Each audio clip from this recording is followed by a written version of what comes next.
how can we stay informed without losing peace? Social media is a boon, not a bane. We will need to look at how are we going to put some amount of breaks. Is this a 21st century problem? It's just a human nature to fall prey for such things. When I was talking about artificial intelligence versus natural stupidity, the one thing that is going to disappear in the next 1 decade is going to possibly be skill. What would only remain is talent. Conscious effort from the channels or anybody to actually speak about health content. There's a lot of hypocrisy going on. Wellness begins with air, water, food, activity. 4 things. More people are going to die in the next 10 years of eating than of starving or of fasting. The next 10 years is the era of non-communicable diseases. Intelligence has limitations. Stupidity is limitless. Do you believe in digital detox? We need to draw that line between sanity and what's beyond sanity. Customized for an individual. So sitting today is the new smoking. Eat less, live more. That is the formula of longevity. An ideal society should have less hospitals, less illnesses, and less doctors. We are spiritual beings living a human life. When we can't cure, at least we should care. Hello, doctor. Welcome to Aadiverse again. Thank you, Aditya. People have really appreciated what we did last time, and you have set the bar very high. Thank you. Doctor, today we would like to have a conversation about, unpacking the social media's endless health content and how it is fueling some kind of an anxiety. Now, how can we stay informed without losing peace?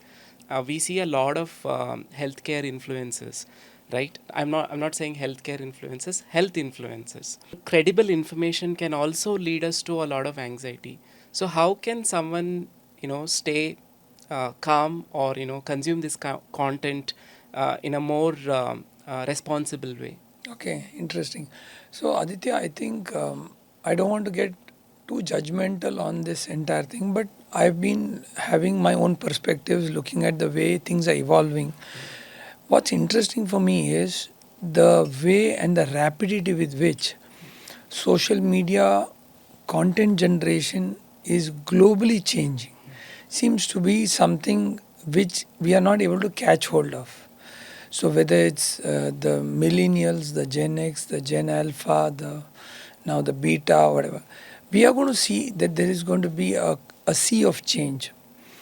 As I look at the spectrum of futurism, we are talking about a complete shift in the way we're going to look at the world itself, whether it's a kitchenless home, from a driverless car to looking at MBA-less leadership programs to looking at healthcare, which is happening at a very disruptive open platform like this, where we are debating and discussing this. And I think futurism seems to be holding a new way. As though when I look at the whole story and I'm looking at that perspective, if I am saying to somebody that that you're thinking out of the box, he's saying that I think that box was defined by you. So who's defining this box is the larger question today than who's thinking out of the box. So we are at a time when we are redefining the fundamental principles of the methods of knowledge. I'm going back into a little bit of a philosophical foundation on this. Yeah. Who decides the methods of these knowledge is something more critical that we are re-looking into today, because there was a trend of education and education's goal was knowledge and knowledge goal was service. Yes. If you look at the fundamental principles of it. Yeah.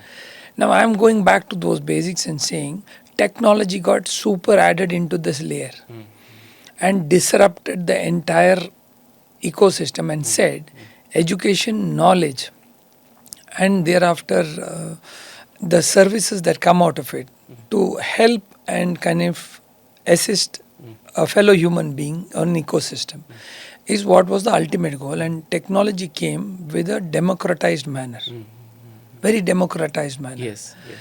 Knowledge that was restricted to a small bit of few people became something that was disrupted to a much larger group. Yes. Now at this juncture, as I delve into this topic, I am I'm intrigued by the fact that we need to really relook into what can we do as we deal with the current ground shot of what we are at. Also look at the moonshot of the next future. So where I see this 1 decade from now, if you were to look at this, how would we look at this entire scenario? Would also be relevant to us discussing this topic now, with social media becoming its own university, its Yeah. own Yeah. university, Yeah. and knowledge getting democratized. Yeah. It's no more a monopoly. So the methods of knowledge need to be relooked into. Okay. Methods of knowledge. Mm. Because I am looking at a sudden trend of shift in what we call as attentionless learning and micro learning. Okay. A completely different trend that I believed, which I was not which I was not introduced to. But I see the next generations now talking about teacherless learning, attentionless learning, micro learning. Topics that I would not have connected in my wildest dreams, but have become a reality today. There are programs and structures of programs that are run for youngsters where there is no teachers. It's driving knowledge with a scale to kind of look at avocation and vocation being blended to deliver passion driven, what I would say, a blend of passion compassion with what we call as moving from vulture capitalism to a conscious capitalism approach. It's a shift that's happening. It's a major shift globally. Biggest business schools today across the world where I've been a part of, go to, are rethinking. They're rethinking the order. I saw some time back a nice report from Boston Consulting Group where it was written on reimagining the world with the head, heart, and hand, rethinking the whole world itself. So where we are at this juncture, and I'm then coming into the specific aspects of health before which I wanted to lay down a fundamental foundation for a philosophy on this discussion, saying now at this juncture, if this is the next new platform that we're going to be sitting on, which is going to be attentionless learning, Yeah. which is going to be teacherless learning, which is going to be micro learning.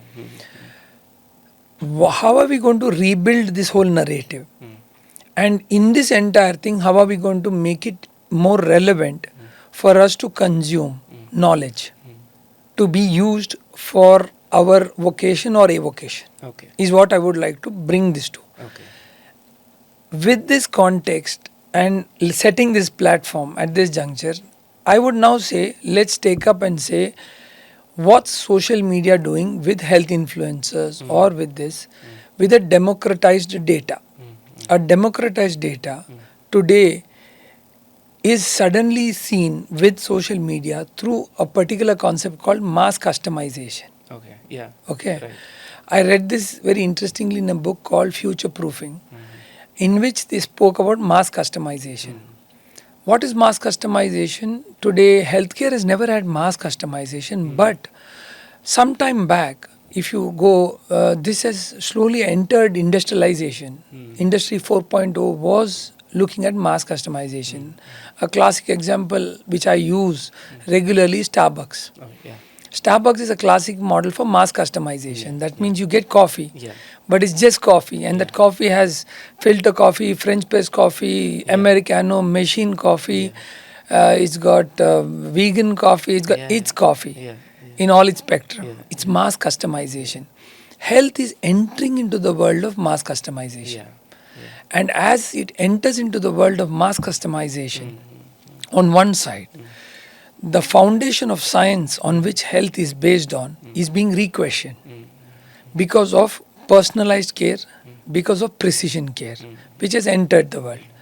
So we now no more believe that you and me need the same dose of paracetamol, 500 milligram, which is more of a carpet bombing approach for Yes. all of us. Yes. Today we say that based on your gut genetics, based on your blood genetics, based on your genetic makeup, your physical structure and makeup, there needs to be a hyper personalization of treatment to your particular body, which is making up of your own immune system and other parameters. Got it.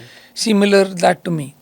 Now in this world, as on one side we have the fundamentals of health data getting disrupted, with the technology entering and telling me that with one prick of a blood, I can tell you an entire data Yeah. of your entire body. Yeah. Or without that, I was just sitting with an American group yesterday who showed me with a face scan, they are able to give me 300 parameters of my body just by face scan, including BP, my HbA1c, and including predictable parameters, heart rate variability, an estimated ECG, and everything with advanced AI systems.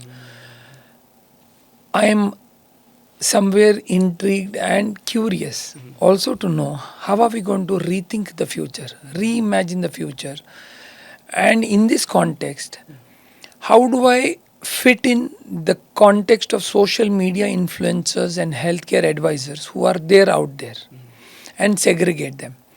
So while we are looking at this whole thing, we believe that there are people in this entire platform who are judging it, saying this is wrong and this is negative, but that's through comments or through another podcast or through another interview countering it. So it's an open battle of intellects who are all talking, and knowledge has been democratized to a very simplified level where even a household person today who just observes that drinking water 5 times a day is beneficial is out there talking about it. To a person saying, if you have black seeds with white seeds, and with that, if you add one lotus seed and sunseed seed and grind it and mix it and have it 3 times in a day, your skin can glow with this. To another extreme person who said that, I used this herb and I cured myself of cancer, and I think all of y'all should use it. And I had some patients of these experiences who came to me, who came to teach me and tell me about things. On a lighter note, sometimes what happens today with social media conversation is it has evolved to a very good extent. And I am talking as a person who is an unbiased observer, trying to understand, learn, and then we maybe make some guarded observations and inferences. So, with this, I would like to say that I had a consult of a person who came to me. This person had a thyroid cancer. She came to me and said, Dr. Rao, I have thyroid cancer.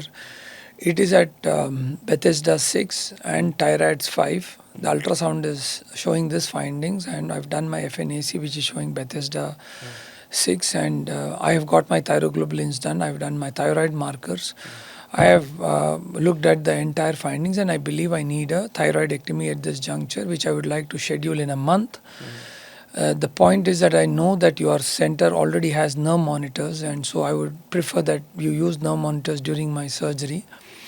And I would like to take the recombinant TSH rather than waiting for 1 month, because I know hypothyroidism creates depression, fatigue, and other issues. So I would like to look at understanding all of this, and I've studied your review, so I know that you are a good surgeon, so I don't need to know more about you counseling me on this. So this conversation happened over a couple of minutes, and it went on, and I was just silent listening to her. And then I asked her, Madam, tell me if there's anything that I can clarify further or help you. And she said, no, doctor, I know pretty much most of it. I would like to just finalize the dates with your manager. I said, sure.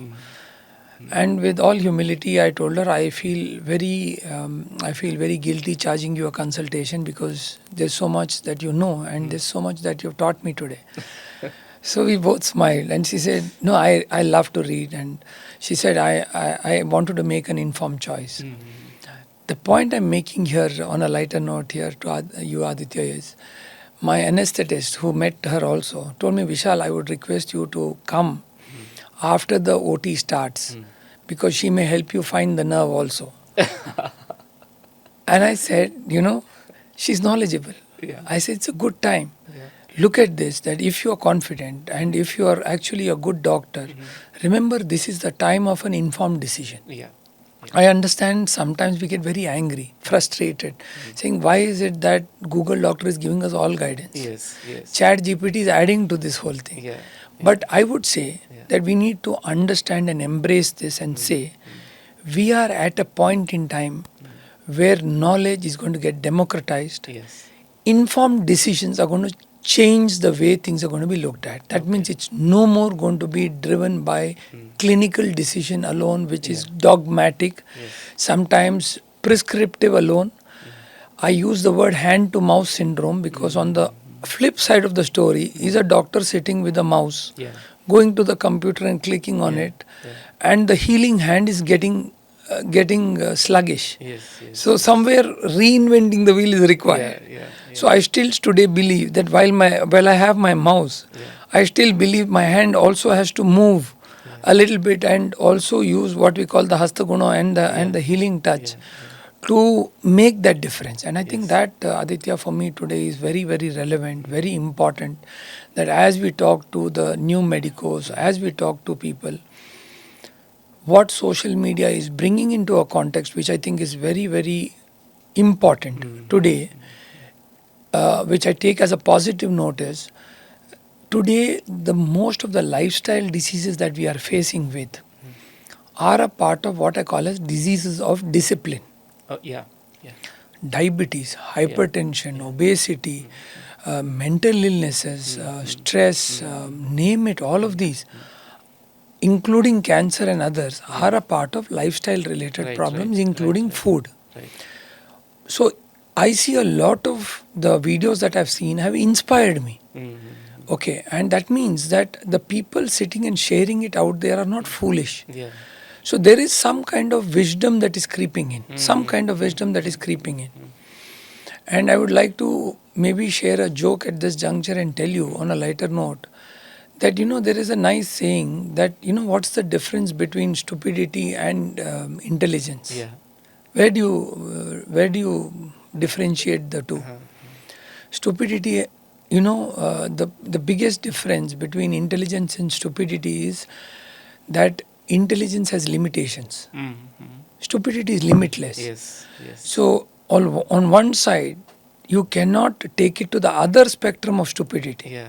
Yeah. As I always say, that in artificial intelligence versus natural stupidity, you cannot beat artificial intelligence with natural stupidity. Natural stupidity is something that we need to work on while we keep artificial intelligence alive if we have to go hand in hand in technology. And social media is one fragment of the story on how are we going to use this, how are we going to bring knowledge and the educational frameworks that we are currently using to actually make meaningful impact and connected ecosystems, which is Ayurveda, which is allopathic medicine, which is lifestyle medicine, and which is related to home remedies, which is what's happening today. Right. Shifting the ballpark from illness to wellness. So a lot of this is going to happen, and it's worthwhile. And I think Yeah. this is worth a debate where we Yeah. get people to come and collate. Yeah. We have actually genuine bodies of reputed public health groups and organizations who are going to come together as a platform to validate. If people want to really validate some of these things, I think it's time that we set up that platform also on social media. Yeah. Yeah. Who are going to tell, like whether it's fake news or whether it's real Yeah. news, Yeah. Yeah. restrictively enter into this thing and watch. Yeah. And this is an important thing that media also did many years ago on who is the watchdog that watches the media. Yeah. Yeah. Similarly, time has come for health itself to set certain platforms Yeah. where experts from across multidisciplinary, including social media experts, look at what's the pattern of Yeah. these kind of messages and kind of collate them. Right. Right. Right. But why do you think that people trust wellness influencers over, doctors? I think that trend we have been seeing a lot. But again, there is an issue here. This one size fits all advice is again, very dangerous as well. Correct. And we have seen the ill effects of it. So, what are the red flags that we need to watch out for when we are consuming this kind of content on social media? I think the first red flag that I have learned is that you need to know that you're going to use this message on yourself. First thing. Now, whatever may be that message, whether it is consuming avocado, to whether it is using a mixture of a blended fruits to make a shake and take it 3 times a day, or to use 20 seed mix and create a magic longevity mixture for yourself, Yeah. or to keep the dustbin in the east direction and improve your health. I mean, Yeah. I'm just ranting. I don't even know what you're talking. I mean, you can talk anything. Yeah. To discussing and saying that, look, you know what, just be on this posture, do it left, right, and center for 30 times in a day for 5 weeks, and you'll see that you'll become 5 years younger. Yeah. I don't know. Mm-hmm. My point at this juncture is Mm. there is a scientific platform out there, and Yeah. then there is a non scientific platform out here. Mm. It is not scientific doesn't mean that it is not beneficial. Yeah. It is just that it is not a science platform, it's a social media platform. And then there is journals, medicines. They both are not talking to each other. Mm. So at this juncture, there needs to be some interface Mm. with validations that people can benefit from to understand. First, to know that most of what you're dealing with over here has to do with the disease of discipline. What's your baseline is what you need to know. For example, today I cannot quote anybody else but myself. I am a person who lives on one meal a day. If I live on one meal a day, I remember my friend coming in and saying, "Oh, I love this idea. I also want to go for it from tomorrow." And I asked him, I said, "Do you know your baseline? What's your metabolism? What's your weight? What's your height? What's your current metabolism? What's your gut allergies and what's your gut genetic profile? What's your baseline?" If you knew this, I'm sure you should be able to try and customize your diet and take an advice of a nutritionalist and follow this thing. That's what I've been doing, which is what has been keeping me healthy. So, from farm to the plate, I have an idea. This is more relevant for me today because that is what keeps me going. So even every time I get a video that is forwarded, if I think that that is logical, I would like to validate it, read about it, and then after that, if need be, take a consult also from a nutritionalist. But I do that before I practice it on my body. Because unfortunately today, there is another side which is not known fully, which means the side effects of some of these things or the sudden ramifications of some of these, which could be a muscle catch, to a muscle sprain, to a heart attack, to a person not being able to comply with it and having his own internal frustrations, which is mental fatigues, or that kind of competitiveness that somebody is able to do it, shows a video saying, "Look, I was 95 kg. In 3 weeks, I did this. In 3 months, I did this. And today, I am at 75 and I did this." And in a reel, showed a story.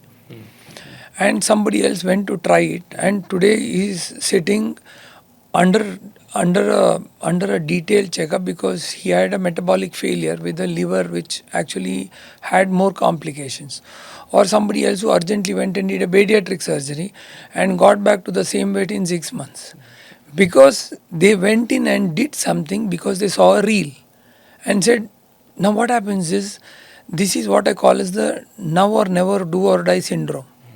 Maximum damage has been happened with these one liners. Sounds very fascinating. Yeah. Now or never, do or die. Yeah. Chalo yaar, jaake kar do. Yaar, you know, that one liner many of the time does damages. You need to know one liners are good, inspirational, but you need to have a background behind it.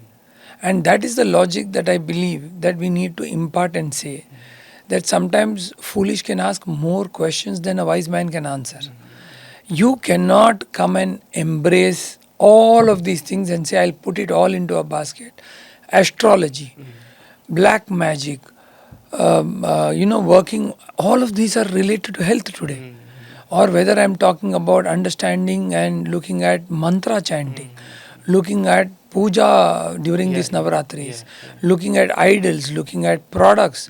So I think we've got one marketplace which is social media, and the social media on the background is being driven by deep consumerism. Yes. It is being driven and taken to you, which is data driven and which is behavior driven. So there is someone out there who's watching you. People don't know that. And that's something that also people should know today, that somebody is watching you. You are the product. It is not that you are using a product. You are the product. Yeah. So when you are the product, you need to understand that you are as a product also being sold. You as a product are being marketed. Yeah. And you as a product then need to know where are you going, in which house are you going into which corporate are you going into which entity are you going into and becoming a part of it. Yeah. and using you, somebody else will also be making money out of this. So, in this kind of a capitalistic approach, Yeah. I would say that social media is a boon, Yeah. not a bane. Yeah. Social media has a great role to play. Yeah. As we are understanding its ultra democratized Yeah. form, Yeah. we will need to look at how are we going to put some amount of brakes and some amount of speed breakers into understanding knowledge and methods of knowledge in social media. And that could be a separate debate which intellectuals and experts in AI engineers should come up with to understand methods of knowledge in the new era of social media and AI. Brilliantly said. Amazing. It's very fascinating. But why do people fall prey to, this virality? Like, I run a creative agency. So our job is to kind of produce content, both long format and short format. To just give an idea, 90% of our job is done when you have a very kick-ass thumbnail. That does the job. Yeah. That's a hook. That's a bait. And we also have to, produce ads of 6 seconds, or 15 seconds and 20 seconds, because and the more you scare people, like, there is a FOMO syndrome, so we encash on that. That. Now that is how, even health influencers are generating the content now.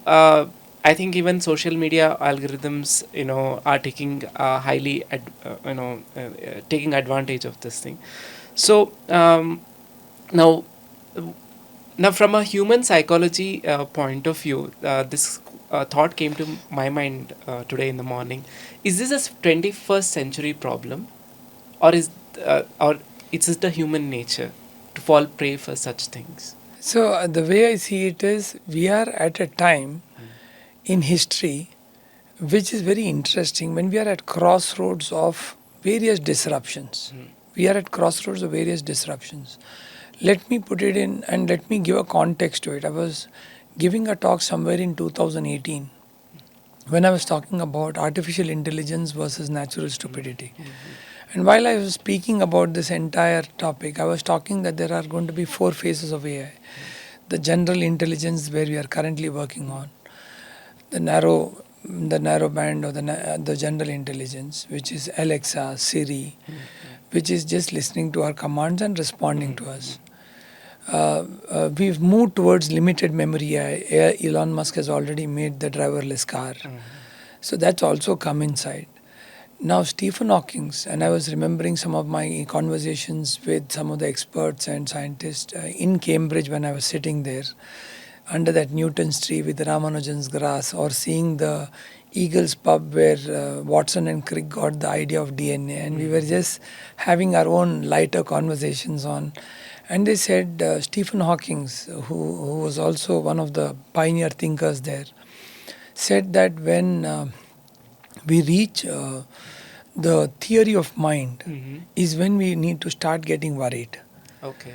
Okay, and the theory of mind will be AI which will have a emotion of its own. And that is the time when the world will have to start rethinking. And that is what he was worried about many decades ago. And as I was listening to these conversations and interactions, I realized this talk in 2018, I said, 10 years from now, theory of mind is going to come in. Military, I assume, may already have access to it right now. So, whatever typically happens with military, we get 10 years later, is what I assume now. So, this is my observation as a civilian, that in the next 10 years, theory of mind is going to come in. So by 2028, we are ready and we are going to be having theory of mind. And after that, self-aware AI, which is the ultimate, whereas there will be machines with consciousness. Now, what Hawking said and what many others believe is this is about to happen. Okay. You cannot stop it.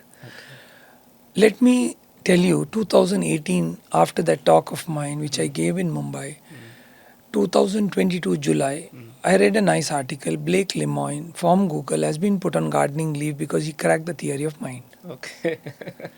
So what I thought will happen in 2028 did not happen in 2028. Happened during COVID, during a global shutdown, Yeah.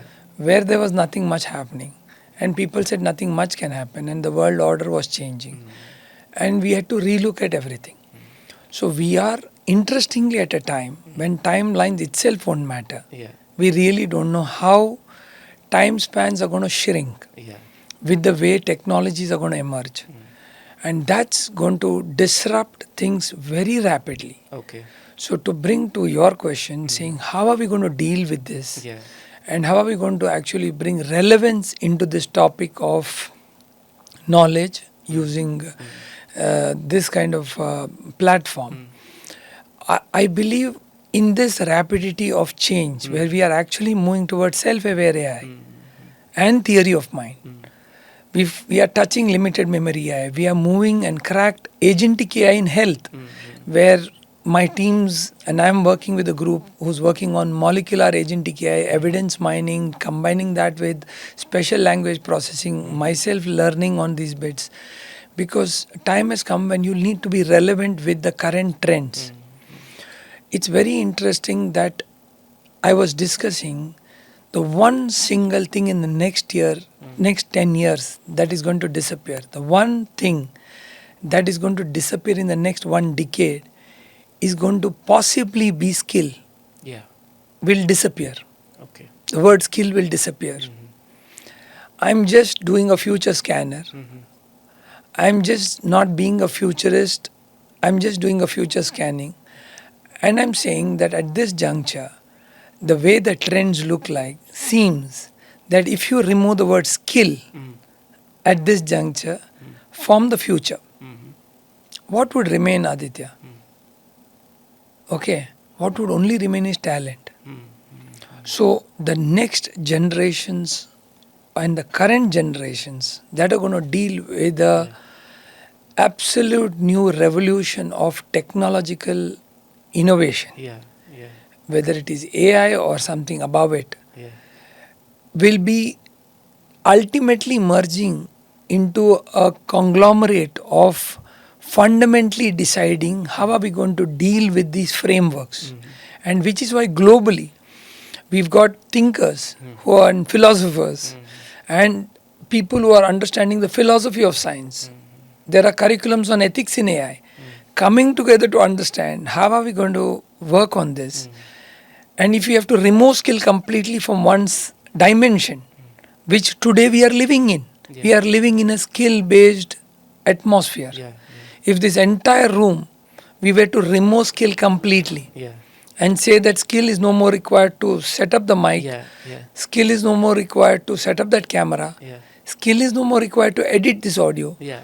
skill is no more required to measure our appearances and do all of this. Reimagine this whole scenario of this interview. What would remain and how are we going to repurpose talent? Yeah. How are we going to rethink talent? Yes. Is something new educational systems will have to decide. Yes. Yes. And that's why I believe that we will need to recreate this order. And it is in our shoulders today, not in somebody else's. Yeah. So, yes, we will need to answer fundamental questions.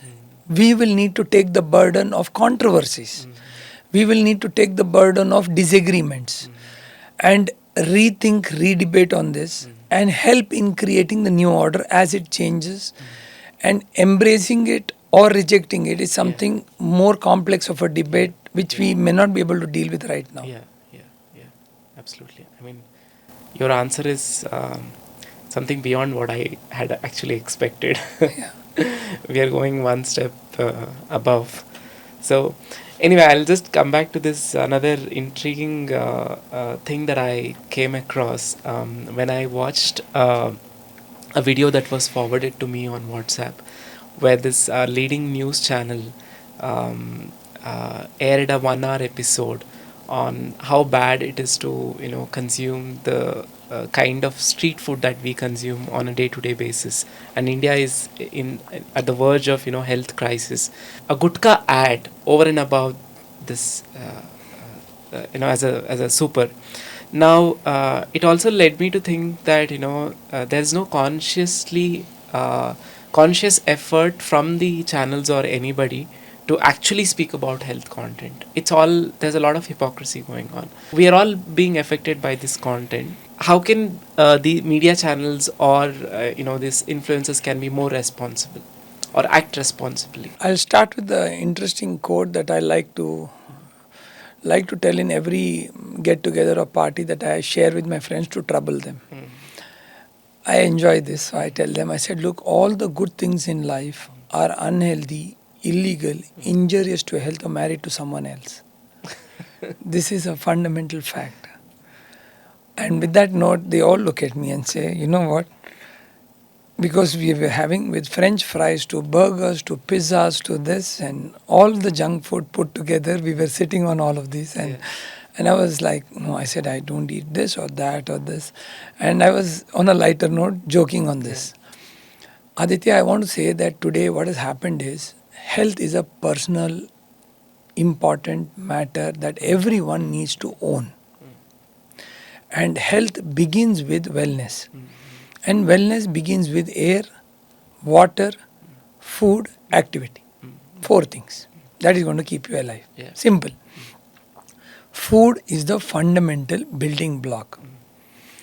And as I've said earlier, more people are going to die in the next 10 years of eating than of starving or of fasting. That is for sure. Yeah.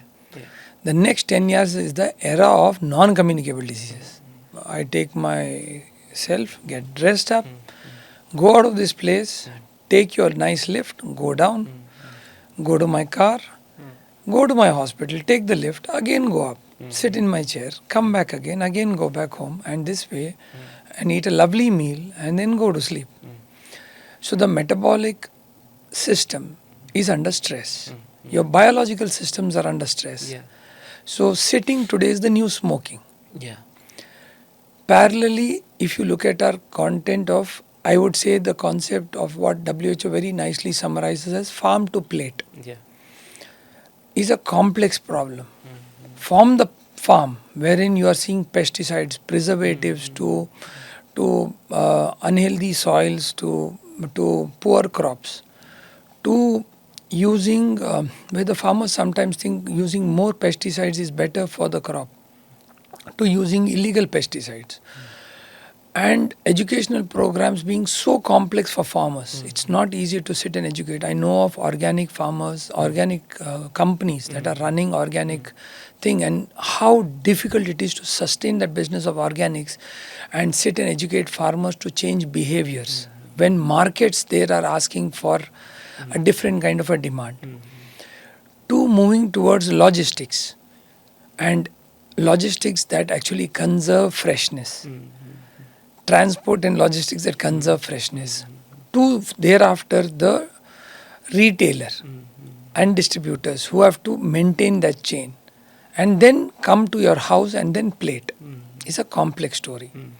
In this is a convoluted, disturbed, unbalanced, sometimes unethical, commercial, and ruthless business model before it comes to your plate. Right. Right. Consciousness coming into this is absolutely essential. Yeah. At this juncture, I personally think and take pride in congratulating the government of Karnataka, our Honorable Health Minister, Mr. Dinesh Gundrao, the Food Commissioner, Srinivas ji, and the food inspectors all across Karnataka. I have never seen a campaign that any state did or many countries did that these people did. Oh. Inspiring to the core. I was a part of some of the committees. I must tell you, I think they beat the benchmark of what WHO guidelines would have set up as a book. Okay. Because this story of what Karnataka did in itself is a book. In itself is a thing worth as a playbook, as a working playbook to implement as a practical guideline on how food safety can be taken to the homes. This is a classic model where government played the role of awareness and enforcement. When I say we have 4 pillars, that is governments, media, judiciary and NGOs. All have a role to play in this. Not just media. All 4 have to play in this. And this model of what happened when a vanaspati oil was being sold, with vadas, which was being misused, or a plastic was being used of non-medical grade in an idli, which was carcinogenic, or when tons of red color was being used in kebabs, which were deadly carcinogens, or when pani puri was used with municipalities' water, Yeah. Yeah. or when fruits and vegetables were used from absolutely decayed areas and served with gobi Manchurian, or where colors were used to make it look better,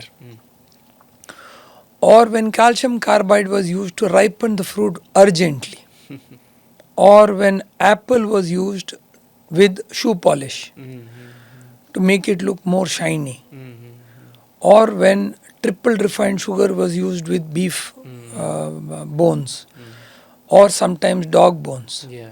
and to use decarbonization of sugar, Yeah. or when I would say, the fundamentals of air, which is today so polluted, Yes. Yes. is being used and we are inhaling it every day. Yeah. The water we consume, we are not sure today that there are mineral water bottles which are more contaminated than the tap water. Or when I'm trying to talk about the sun rays, where the ultraviolet rays index has reached more than 11, when the United Nations says 11 plus is maximum that Earth can tolerate, and ideally we should be at 5, 6 or something like that. And Karnataka, India, many countries have reached 13, 14. Oh. When ultraviolet index rises, not just the weather of how good the weather is, but the ultraviolet index, because of concrete jungles, because of polluted air, because of no trees, and industrial pollution. I think a collective responsibility that we stand today, and this is for our viewers to understand, that the story has to begin with you, my friends, not with somebody else. That somebody else is also responsible. Governments, judiciary, media, NGOs will have to play a role finally to reach you. And in that complexity, we have to make sustainable models, which I believe the fundamentals of this game will be on conscious capitalism, where we add value and valuation. So instead of having 4 vadas with vanaspati, have one good vada with one good oil, which is used once. Do this. Eat less, live more. That is the formula of longevity. Not saying I will use 4 vadas with vanaspati, have a coronary which is choked, and then work on an Arogya Bhagya scheme wherein 3 people get 3 stents for free, and eventually that fellow is going to die in the next 2 years. Yeah.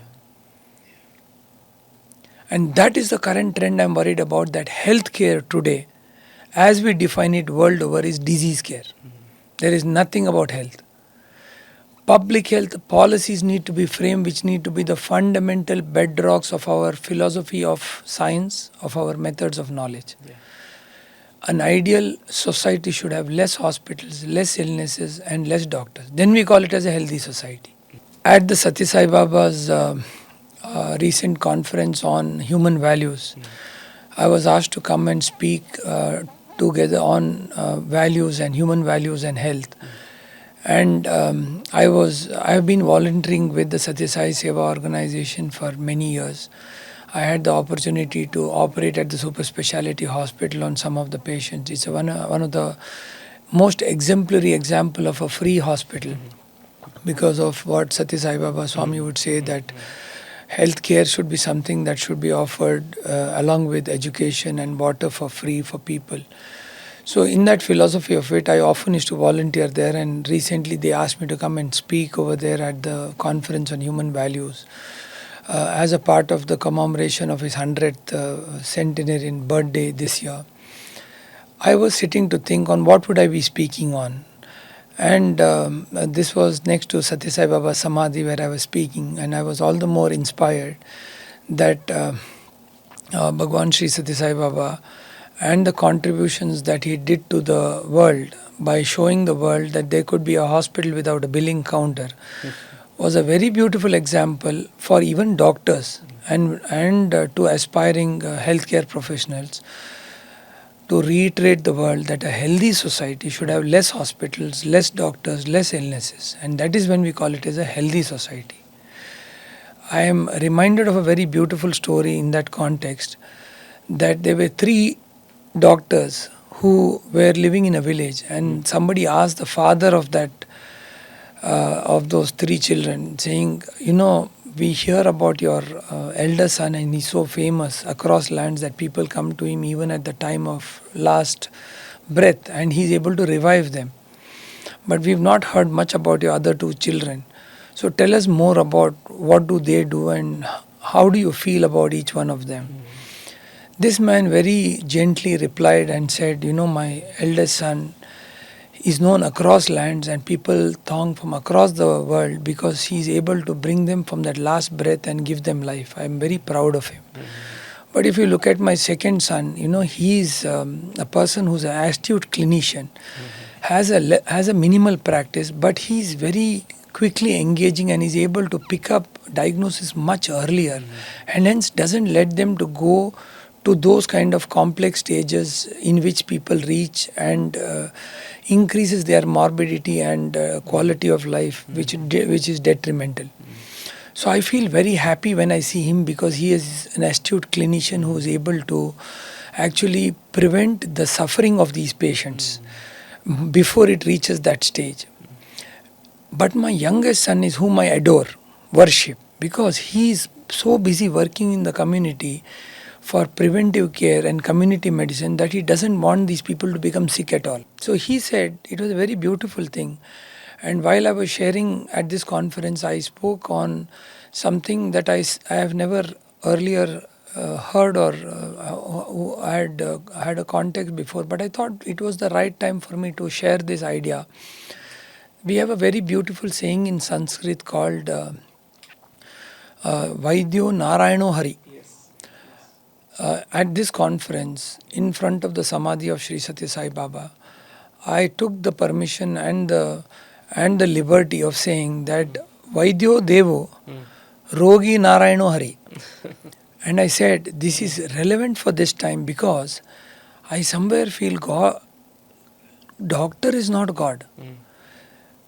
I understand that people respect us, we save lives, we are able to do a lot of beautiful work, and that is why the doctors fraternity today, while there is a lot of questions that are being raised, is still able to run healthcare and save lives and make a difference.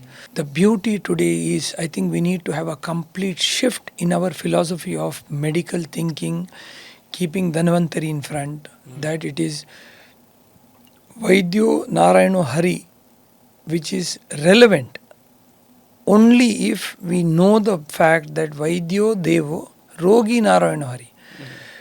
And this, I think, is a very beautiful, important thing. I remember a monk who visited me some years back, who gave me a very simple exchange of thoughts and told me, Vishal, as I waited outside, seeing so many patients waiting for you outside in your OPD, I understood and wanted to share one thing with you. This Hastaguna we call, the healing hands that you are today bestowed with, is not because of your knowledge. It is not because of your talent. It is not because that you are a great surgeon or some gifted being. He said you are an average being with an average skill. But the service that you do brings in a lot of blessings from those hundreds and thousands of people who get cured and who are praying for you. He said me a very simple thing: never underestimate the power of their blessings. It comes as Hastaguna. Yeah. It is not your talent, it is not your greatness, it is not your magical hands that is doing this. It is their blessings and their power that is going into these hands. So he said in a very simple way, use these hands. You call them healing hand, Hastaguna. In the Muslim language, in the Muslim religion, they call it Shifa. Okay. Use this to go and touch a patient. Even if he's in the terminal stage, even if he's very advanced stage, go touch him. Because this hand has the blessings of thousands, millions who have been helped. That itself is the real power of it. While you click the mouse, also use the hand.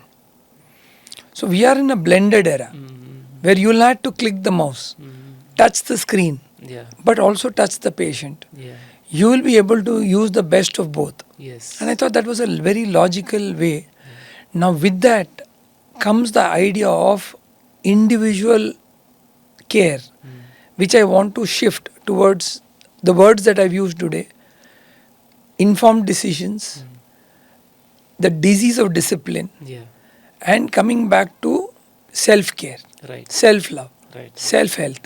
Right. These three fundamental bedrocks are the fundamentals of deciding what is it that you want to create for your own health. And then media, judiciary, governments, Yes. NGOs can come together and say, yes, there's a framework, we need to bring this together. Yeah. That underlying philosophy is something that's missed at this point of time. People are not aware of it, or they're aware but they're not consciously practicing it. I fully agree, and my point is, it is mine and your responsibility. I do not want to go anybody beyond this to say, finally, all of us want somebody to do it. Yeah. I believe today, responsibly, in this era of Gen Z, Alpha, Beta, with the mixture of X, millennials, etc., we cannot brush away the conventional, mature wisdom of the elderly, keep the agile active, and understand their thinking, because they may be wiser. So there may be a time of reverse mentorship also Yeah, that we yeah. may require in this. And in bringing this together, we will need to create a platform which we will have to decide. Not some government outside of this, but we will have to create some platform and create these movements. That is the power that this current time has to self create and kind of drive these kind of initiatives and bring meaning to these discussions. Doctor, do you believe in digital detox? Yeah, I think that's a very useful thing. Digital detox is required because I think today somewhere we are surrounded by screens. From our desktop to our tabs to our phones to our cars to our vehicles to our daily life has been digitized to a very great extent. So somewhere I think digital detox is needed. There are various spectrums of it, from the obsessive impulsive scrollers to the dabblers who just use it. I think I cannot tell it in a preachy manner to say that this is right or that is wrong, but I think as we have kept today's discussion around self care and self assessment, I think somebody needs to know what's your ambient level of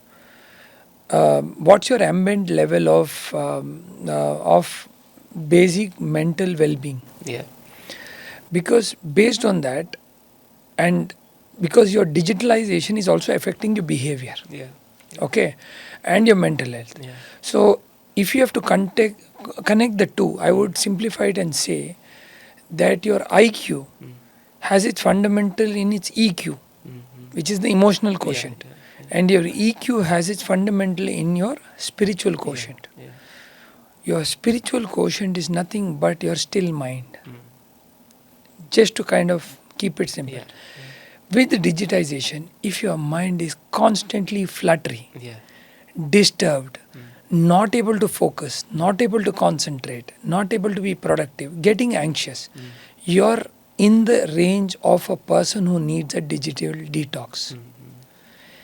If you think using that same digital thing, you're listening to music, you're doing something which I am not wanting to be specific on, maybe a prayer, maybe an asana, maybe a thing, and doing it in a way by which it is making you more productive and more relaxed, calmer. You're using this digital world to make it a better place. So how are you going to be using this is going to determine whether it is going to be useful to you or is it going to kill you. So at this juncture of time, I think we need to draw that line between sanity and what's beyond sanity. And that is where we have to have this particular aspect of detox has a formula again customized for an individual. Like I've heard Elon Musk say that he doesn't check his phone once in a couple of hours also. So if Elon Musk could be saying this boldly on TV, saying, I don't know when was the last time I checked my phone, That means that a productive, successful man need not be a man who's all the time on that phone. So the question here is, somewhere we have assumed that that is the way we need to be successful. But in that process, we are being engaged, we are being busy. Does that being busy, being productive, be the same? May not be. And does that actually help you overall in improving your overall mental well-being and your health is the question. So what is the point in you doing all of those techniques of asanas, meditation and all the time yelling, shouting and being agitated there? I told this to a very advanced meditator whom I once met, who told me he's into some teaching and into something, but was standing at the corridor of the hospital when there was a delay in one of the nurse attending to him, and lost his cool, screamed and shouted. And I was telling him, I said, sir, this is the time that you please practice that particular technique that you are mastered, because I think what I realized is this is where you are going to succeed. Because you practice it, that 1 hour in a day is not enough, I think. Yeah. You have to practice in Bengalore's traffic, you have to practice it in these kind of places. That is where I practice it in the surgery when that bleed happens. Yeah. That is where the real problem is. Yes. Yes. That sannyasi sitting inside the forest with nobody around can be very peaceful. Exactly. The monk sitting in the Bengaluru traffic, surrounded by people who are yelling at him and telling him to move fast and move slow, is the real test of your current resilience. Yes. So that is where I believe today that we will need to relook into this. Yeah. And detox is required based on your personal ambient assessment. Yes. Yes. So I think technologies like Apple or Samsung or Google or everybody will also have to, and many of them have already come up with well-being apps to understand what's ambient for you. So there are facial recognition patterns Yes. using which you can actually say, based on your facial recognition patterns, how good you're secreting your serotonin or oxytocin, which are your happiness hormones and well-being hormones, or are you secreting your adrenaline and other bad hormones and increasing your stress levels. Yeah. Yeah. So this actually needs to be digitally determined also today, Yeah. and possible. Yeah. That could guide you to say, you know what, just slow down. And in this, corporations, big companies will also have to play a role, because somewhere we are seeing that if there is going to be such kind of policies at HR levels who are going to determine well-being, it is going to be equally important for them to drive these philosophies of understanding and helping people do those detox. I think the world has moved towards what I call as presentism more than absentism, very strangely.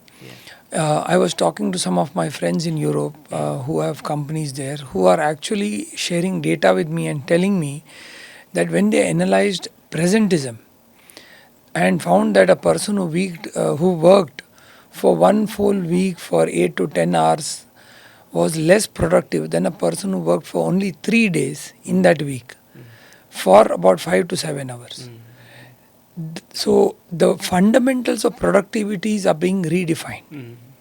So the to answer the question of what some of the giants in the tech world have told, that we need X amount of hours per week, to somebody who says don't come out of the office at all, to somebody saying that India needs that kind of work. We need it. Yeah. I am saying you have to work hard and you have to work smart. Yeah. Both is required. Yeah. Plain hours is not going to determine the result. Yes. I had a lady who interacted with me in one of these sessions where I spoke on overall wellness and prevention. A very profound thought that I was introduced to her when she explained her problem. She told me, sir, I am a mother of 2 children. I have to travel 1.5 hours to reach my company. And I have to go back. And so I do a lot of my work at home. In between that, I have to manage all of this. I am successful. I am a successful working mother. I also take care of my family, being the lady of the house. I feel I am leading a satisfied life. But when I look at the parameters and the assessment what the current systems use to assess me, I am below average or average. Because there is somebody else who's logging in much earlier than me and who goes much later than me, but is spending more time in the gym, cafeteria, and then in the pool, because these ecosystems are also being provided here. So he seems to be considered more productive than me, while my outcomes and measures seems to be better. I am not here to judge her nor him. I am just here to say that is that the parameters we are judging this with, number of hours, that is going to determine productivity? We need to rethink. I think world over people are rethinking on absenteeisms versus presenteeisms. And I looked at it from my own team's productivities and I said that definitely the biggest threat to today's growth is not absenteeism but presenteeism. A person who's present at work but who's not doing anything. What is the point in having such a person who's present for that 14 hours in a day, for 7 days in a week, but his productivity is equivalent to 2 hours in that day? We need to rethink these policies. And that has to also do with digital detox. It has to do with mindfulness. It has to do with simple practices, which companies will need to incorporate into their policies with productivity mantras. That's gonna be a big shift. I mean, it's gonna take a lot of time and effort, not just from one individual. I think it's a whole ecosystem. Yeah. I think it's a drive actually in one sense. And I would say that this is the time that leadership will have to start disrupting it. I remember an instance some time back when I took over and adopted a destitute home. I asked my team, how long will it take for us to take care of these people, and give me a plan. And my team came back to me and said, these were 20 destitutes who were living in a very dilapidated condition. Spinal cord injuries, mental dementias, blind, quadriplegics, extremely old and immobile, and schizophrenia and other problems. 20 destitutes, defecating, urinating in their own beds. When I went and stood there, I would hardly could stand there for 5 minutes actually. It was so difficult. Then I asked my team, I said, do you think we should transform this entire place? Let us work on this entire thing and see how fast we could do it. Come up to me with a plan in the next couple of hours and give it to me. They came back to me, and one among them told me, he said, within the next 1 week, I'll change this entire thing. So I again called the team back and said, let's rethink on this. That if we were to sit tonight and sleep in the same ecosystem, would we agree? And all of them looked at me and said, no. I said, so if we are not going to sleep, even they are not going to sleep. We are going to make this deal happen. And then they all looked at me and said, we get the point. And we were able to transform this entire place in 24 hours. That night they slept well with a new bed, new diapers, with decent grocery, and with a hygienic deep cleaning done, with a turnaround time of 8 hours. What I wanted to say was, we are at a time in history when we need to act. We need to break status quo. The conventional model of saying that it's going to be too complex, there is going to be a system. I used the joke of a person whom I had interacted with long back, who told me that in his corporate system that he found an experience where once there was a toilet soap bottle that was empty.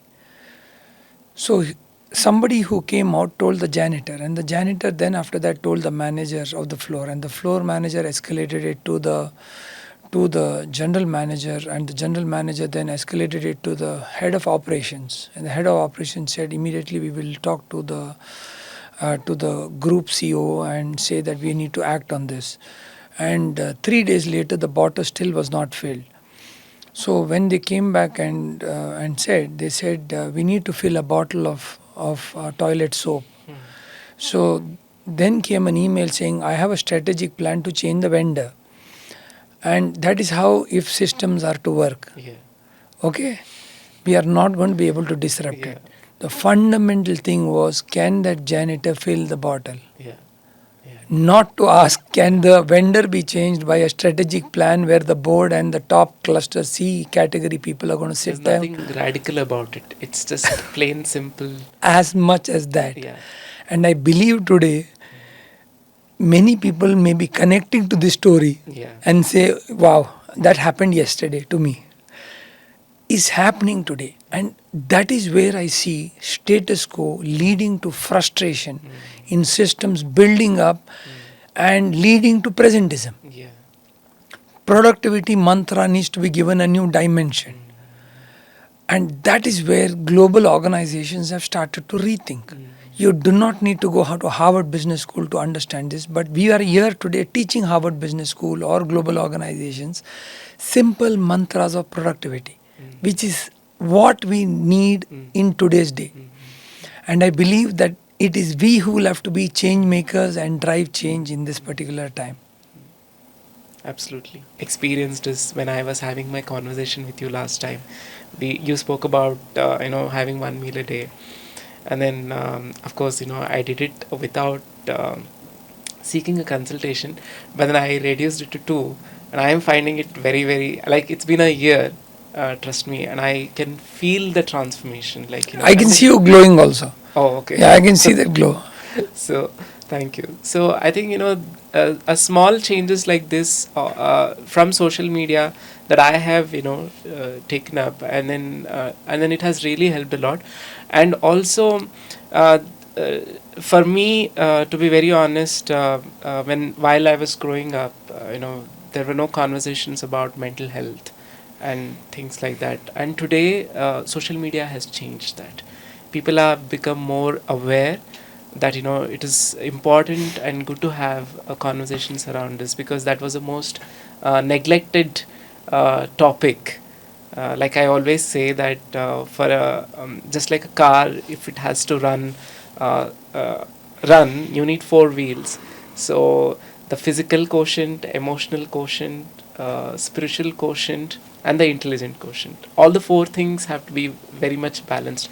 I do understand that I do believe that somewhere social media is helping to bridge this gap and having conversations around all these aspects, and it is definitely doing a lot good. In your POV, uh, do you personally also follow any of them, any social media influencers or topics or channels? And just a personal question. I have adopted on a need based learning. Okay. What I have today, as a person who wears couple of hats. Okay. So I am a surgeon, Oh. an academician, Yeah. a surgeon, an academician, a researcher, an innovator, Yeah. and a policy maker or a person who works with policies and governments. If you look at these five dimensions of mine, I need to constantly be upgrading myself. Upskilling and reskilling is mandated for us today. The question again comes back to methods of knowledge, Yeah. which I have asked myself Yeah. on what are your methods of knowledge. So, on one hand, I have been working on micro learning. Another hand, I have been experiencing attentionless learning, which means there are three conversations going on. I am not paying attention to each of these, but I'm definitely listening and I'm getting those small bits of conversations and discussions which are making a lot of sense. So, but I'm not paying too much of attention to it, but I'm still learning. And then I go into those deep learning phases wherein I need to understand something because I need to create frameworks of learning for a project or a plan or something. What I realized is this is the blended form that is coming. It's required, the blended form of it, not just using one single silo. So now, if I'm looking at inventing a new drug, I have invented a couple of drugs. Yes. When I look at implementing and looking at inventing a new drug, what is the kind of thinking that I need? I can go and take that encyclopedia book and read the whole thing. But then what I did was I went on bench to bedside learning. I went to the patient and sat and with the person who had this problem. spend time with him, understanding how he is living, what is happening, what's his current issues. And then after that, told my drug discovery engineers and experts to come back and tell me, what do you think with this kind of a condition would look at which molecules work on. And one among them was an agentic AI person who told me that I am going to be looking at these agents who look at these molecular markers. And another person was an academician who said, I have evidence-based learning and I can use ChatGPT to actually get you certain relevant answers. And then we had people with conventional books said, I have 5 published papers on this and I can look into this. I needed all of them to learn from all of them. And then each one of them gave me their bit of advanced processed information, which I used and then framed my questions. If I'm the team leader, to say that I was able to understand this, not understand this. Based on which I go back and say that, okay, you know what, agentic AI just went over my head. How did you come up with this conclusion? Because it's absolutely different from these 2 answers. And then we debated and had interactions on these kind of a thing. This kind of a learning is a blended learning, which is phygital. It has got the physical form of part and it's got the digital part. So the phygital part of learning is what I follow. Okay. Where I see both. Because when I see and hold the book in my hand, when I hold the book in my hand, when my eyes read it and when there is a particular part of the brain neural plexus that get activated. When I see the screen and I look at information, there is a particular set of senses that happen.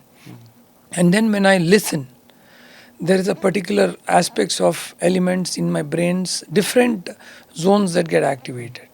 And then when I sit silently and I imagine, some 5th dimension can come up, which has nothing to do with the last 4. It's a completely new idea. So I believe that there are 3 layers to how we can achieve this knowledge.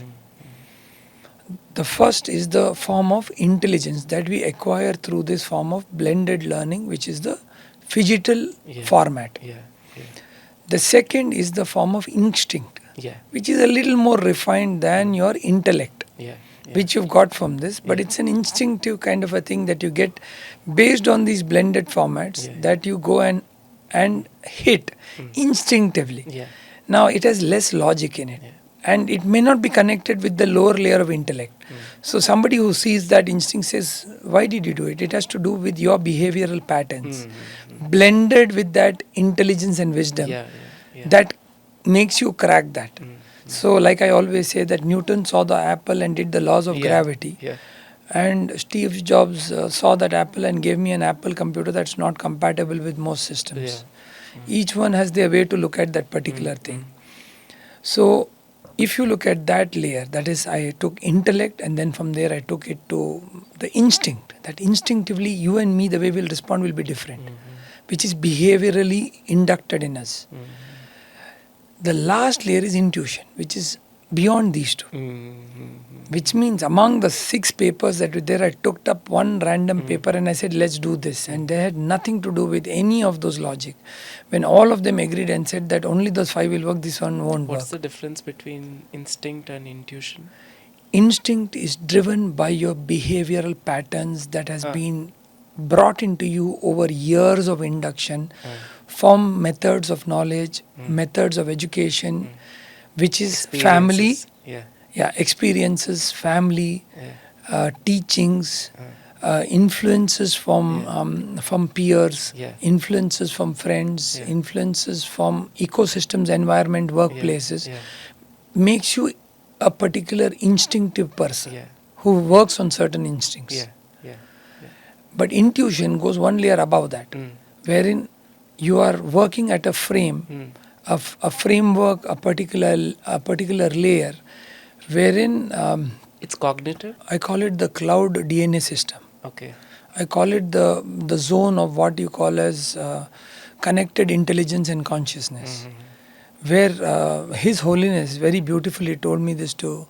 He said that an idea comes to you, not from you.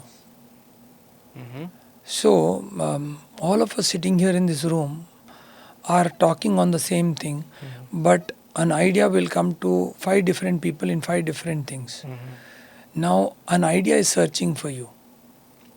a lot of us believe that we are the originators of the Yeah. idea. That means I got this It's the idea. other way around. Yeah, it's the other way around. An idea comes to you. Mhm. So who is the antenna that's receiving it? It's your intuition. Mhm. So your intuition has a different range of frequencies. Mhm. Its antenna works at a very completely different level of consciousness, Mhm. and that has nothing to do with the below two. Okay. So when it does, Mm. it may absolutely change the way of it. And in my personal experiences, intuition has guided me in case selections. Mhm.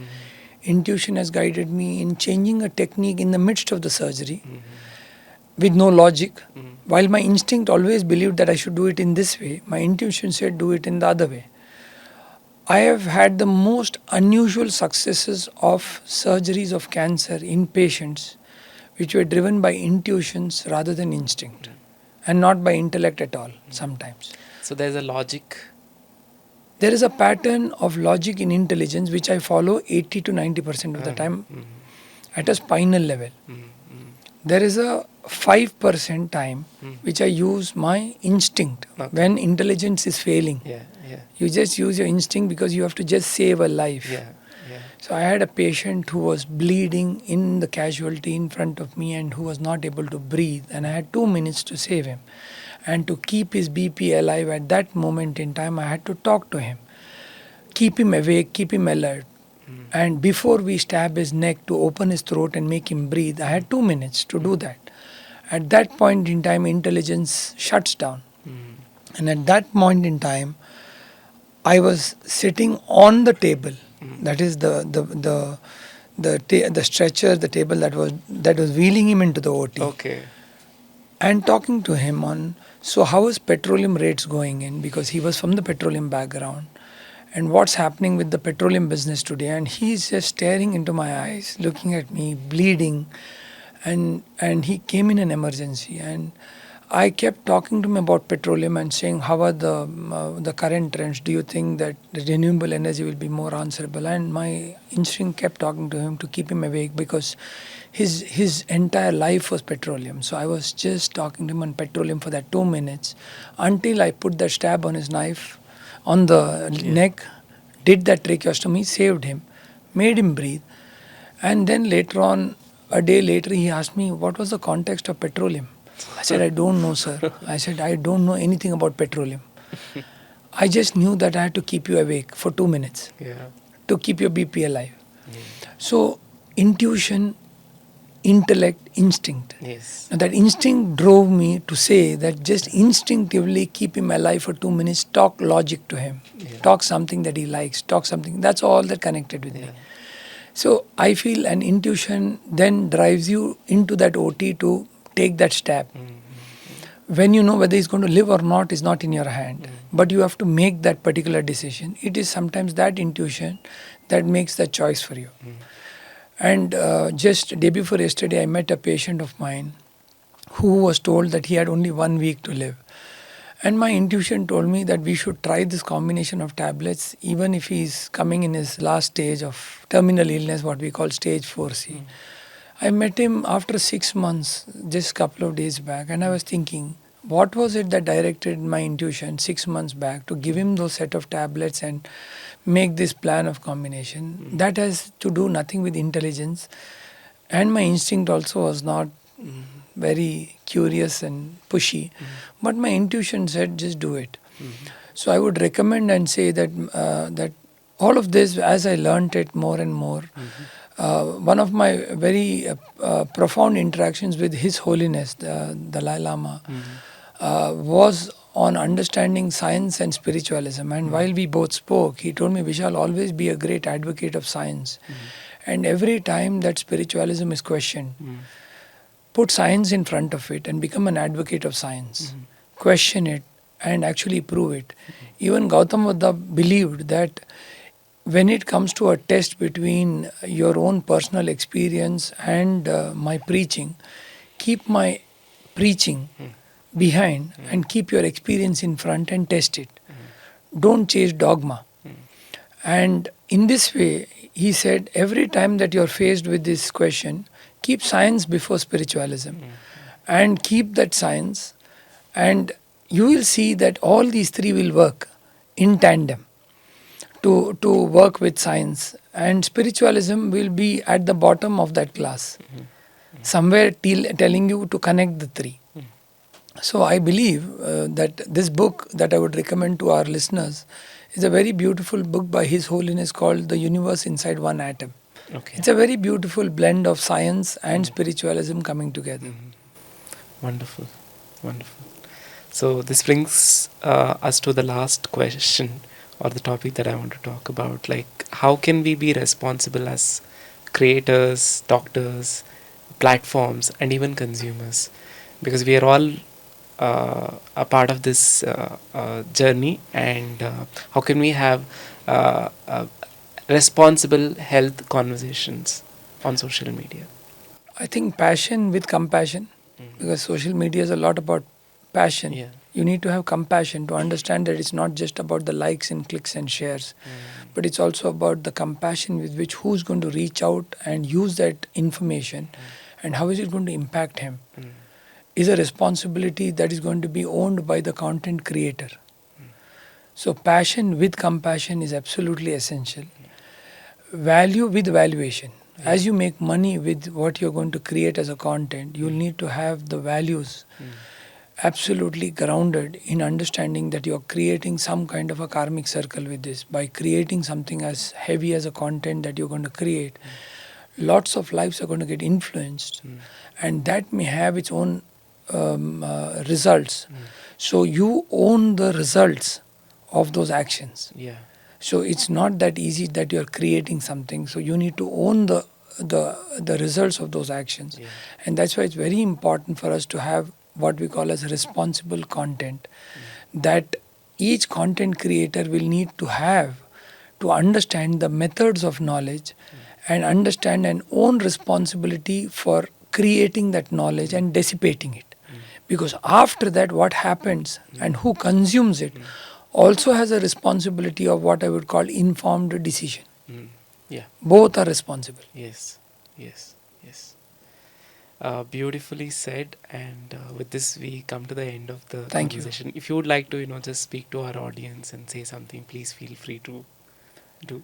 No, I think we've had a very beautiful conversation. Nothing specific that I would want to share with them, but I think I believe we are in a very interesting time when such kind of conversations, questions, and what I would say is questioning the status quo is going to happen, and we are at the perfect intersection of these queries, and I think it's the right time that we are going to open up our worlds towards what we call as compassionate care.